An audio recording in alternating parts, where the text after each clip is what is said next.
Deepfake technology is becoming ever present within our creative industries, from being utilised in big Hollywood productions to quick 30-second TikTok videos. It is a powerful tool that can bend and warp what we think is reality. It has the power to make one actor look decades younger, or the ability to put one celebrity's face onto another. This technology is already having a great impact, allowing for reduced production costs, for example. But this also comes with ethical implications surrounding consent and the use of celebrities' likeliness. I will dive into this research, showing both sides of the argument and presenting my response. How is the integration of AI and deepfake technology likely to transform the creative processes involved in the music video industry and other industries? Deepfake is a word that has only come into the public domain in the last 10 years, for many a word that they still don't understand. It started out as a way of putting one person's face onto the body of another for the purpose of online videos, acting as a way to manipulate the things they say and do. And I just can't escape the conclusion that the Earth might actually be flat.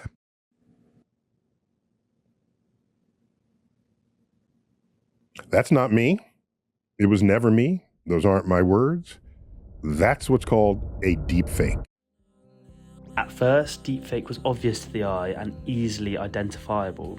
However, over the last few years, the technology has developed drastically, making it harder for people to spot the difference. The Human Detection Study demonstrates how easily manipulated video content can bypass viewer scrutiny, with only a 21.6% success rate. This research shows us how deepfake is already impacting our society, but is it for better or for worse? I will now go into depth about how this technology works, its positives, and just as importantly, its negatives. Deepfake technology works by leveraging artificial intelligence and machine learning to create highly realistic but entirely fabricated images, audio, and video content. It does this for a few key steps: data collection, training the AI model, content generation, and then refinement. By seamlessly transplanting one person's face to another, you can make them say something they never said, or do something they never did, and even resurrect them from the dead. On one hand, this technology comes with its benefits for the creative industry.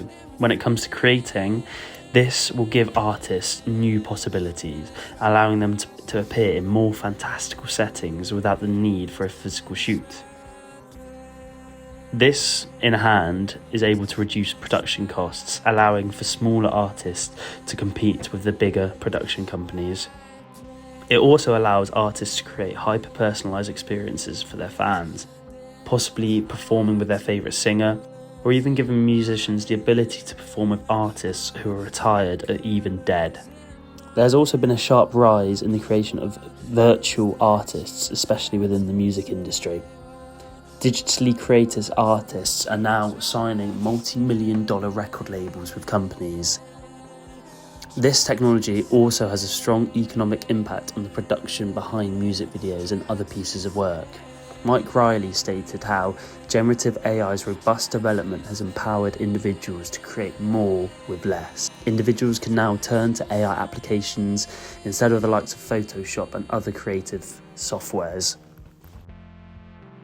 On the other hand, this technology, however, comes with its ethical restrictions and legal implications. The rules surrounding consent and the use of people's likeness are very blurred, especially around celebrities who are retired or deceased. It is becoming more and more popular that deceased celebrities are being brought back to life by large companies for financial gain. There have also been some disturbing cases of celebrities' likeliness being used for pornographic images. A 2024 paper recalls deepfake images of Taylor Swift circling around on X, with the platform not being quick enough to respond. One video was even able to amass 47 million views before it was taken down. This shows us just how much damage can be done. As this technology develops, distinguishing between genuine performances and simulation is becoming harder. Visual artists are blurring the lines, with AI videos embodying hyperreality, presenting performances that never actually happened. This also raises the question around authorship.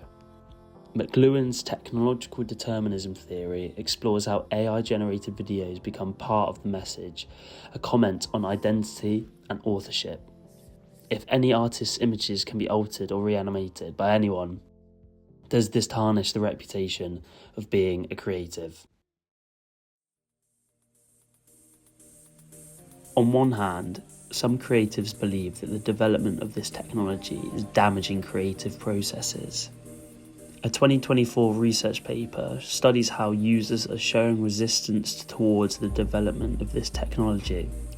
As deepfake technology becomes more relied upon, its relevant policymakers, media makers, and the public need to know about its associated risks. Professionals believe that individuals don't understand the full threat this technology could pose. However, on the other hand, some creative artists argue that the implementation of this technology doesn't replace creativity, but multiplies it. We can only look to the future for evidence on this. We could see a hybrid industry develop, with some videos being 100% AI generated and others combining human skill. Baudrillard's postmodernism theory can be seen here. It explores how the lines between media and reality are becoming blurred. This feels relevant now, but also moving into the future. It will become harder for us humans to distinguish what is real and what is fake. To conclude, my hypothesis has always remained neutral and open-minded on this subject. I have used my research to take in both sides of the argument. To look back across that research, I believe that the use of deepfake technology will help us to better our creative industries, allowing us to reach heights beyond our human capabilities. However, this is a very powerful tool and does pose the threat of being harmful if used in the wrong manner. We are a long way from perfecting it, as it is developing day by day, but I believe that it is here to stay, whether we like it or not.